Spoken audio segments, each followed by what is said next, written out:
Mrs. Tersey Fellows and the Wolves by S.C. Turnbo. The old pioneer settler, William B. Flippin, informed me that Lee's Mountain in Marion County, Arkansas, derived its name from a man of the name of Lee, who stopped a while in the early 20s in now what is called the Flippin Barrens, which lies between Yellville and the White River. Mr. Flippin said that the old settlers told him that Lee made no improvements here except breaking an acre or two of land. The spot where he located was beautiful, but it was told that a few settlers who lived in the river bottoms discouraged Lee by telling him that if he made a permanent home here, he would starve to death, and he left for other parts. The part of the barrens where he lived was mostly prairie, and after he went away, the settlers called it Lee's Prairie. It retained this name until Thomas H. Flippin came to this part of the country in the month of March, 1873. Since then, it is called Flippin Barrens, but the mountain retains the name to the present day. As we ascend Lee's Mountain on the south side, we have a grand scenery composed of the valley of Fallen Ash Creek, the little town of Flippin, and the low hill just northeast of the village on the summit of which is the Flippin Graveyard. We also have an extended view of the track of the White River branch of the Missouri Pacific Railway, which runs between the base of the mountain and Fallen Ash Creek. John H. Tabor informed me that he built the first log cabin in Flippin Barrens and set out a few apple scallions which the first apple orchard set in Marion County. This was the early part of 1833, and the land where the orchard stood was afterward known as Betsy Tucker Place. Looking across the south side of Crooked Creek, the noted Hall Mountain looms up in full view. This hill, which is so well known to bear hunters of old, divides the water of the lower Buffalo and the lower Crooked Creek. Among the pioneer settlers who lived in the Flippin Barrens was the Honorable W.B. Flippin, the son of Tom Flippin, both of which is mentioned in the foregoing. And William Flippin is dead now, but during his life he was an honorable and useful citizen.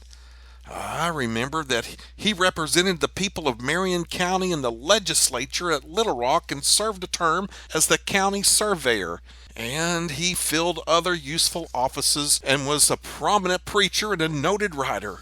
During his lifetime, Mr. Flippin delighted to relate stories of early life here among the wild animals. His narratives are reliable and entertaining.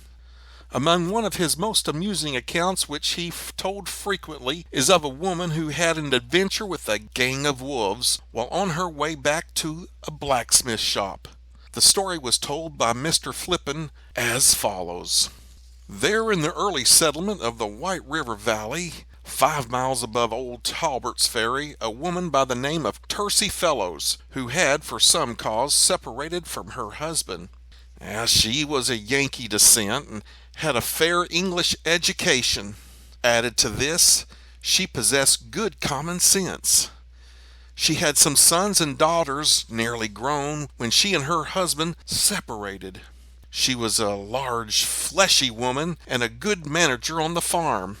Among her horses was a big gray or white horse she called Boston. Boss, she often called him.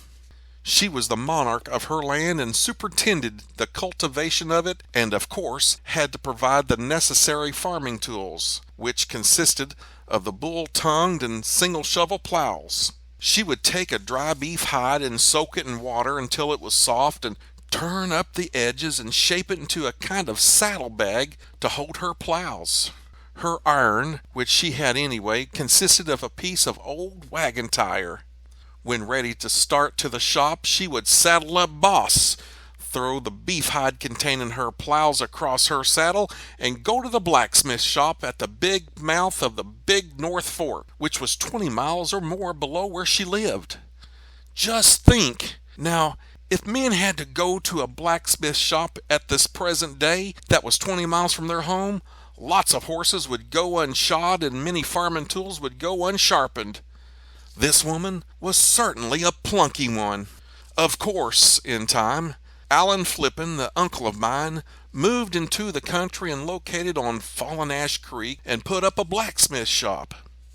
I was told on my arrival here in 1837, Fallen Ash Creek was named for an Indian who once lived at the mouth of this stream.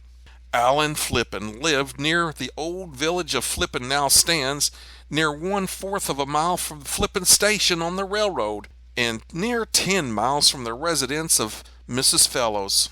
Now, the following spring, after my uncle began to work on his shop, Mrs. Fellows' plows needed some necessary work, and Boss needed some shoeing, and she had no dry beef hide on hand. So she killed a beef and used the green hide and prepared it in the usual way to hold the plows.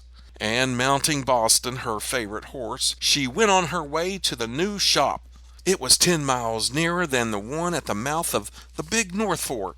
The trip would not be so long and tedious, and she felt safe while riding Boss and never hesitated to go far or near when business called her. She knew the nature and the ways of the prowling wolf and the screaming panther. She did not fear an attack from a wild beast while on Boss's back. If a wild animal should attack her, Boss would soon carry her out of danger. And on that day she was unexpectedly annoyed, which was beyond her anticipation, for while she was riding along a dim trail at the north end of Lee's Mountain, a pack of hungry wolves, attracted by the flesh of the beef hide, came rushing up behind her, howling like mad fury. The attack from the vicious animals took her on by surprise, but she kept her presence of mind, and just as the pack pushed towards her, she urged Boston to gallop and continued to urge him until he went along the trail at his best speed, and the woman kept in advance of the howling pack. Mrs. Fellows was not overly frightened, but however, as the horse ran along a few yards in front of the impudent creatures, the beef hide slipped off the saddle, the hide and the plows fell to the ground. Now, probably no other woman, nor even a man, would have stopped at this critical moment, but would have urged their horse on along faster. Now, not so with Mrs. Fellows. However, she halted at once, and dismounting quickly, snatched up some stones and threw them at the wolves, and caused them to stop where they stood, and howled. Now, while she was placing the plows on the back in the hide, then lifting it up from the ground, she put it across the saddle and led the horse to a log nearby and mounted again. While leading the horse to the log, the wolves followed and were in a few yards of her and the restless and frightened horse. And then she remounted. The entire pack put up a direful howling. Their presence and dreadful noise was not comfortable, and when the woman seated herself in the saddle again, she made Boss spread himself running. The noisy wolves pursued. The race was interesting from the fact that the large fleshy woman on the big white horse was able to keep in advance of her four-footed foes.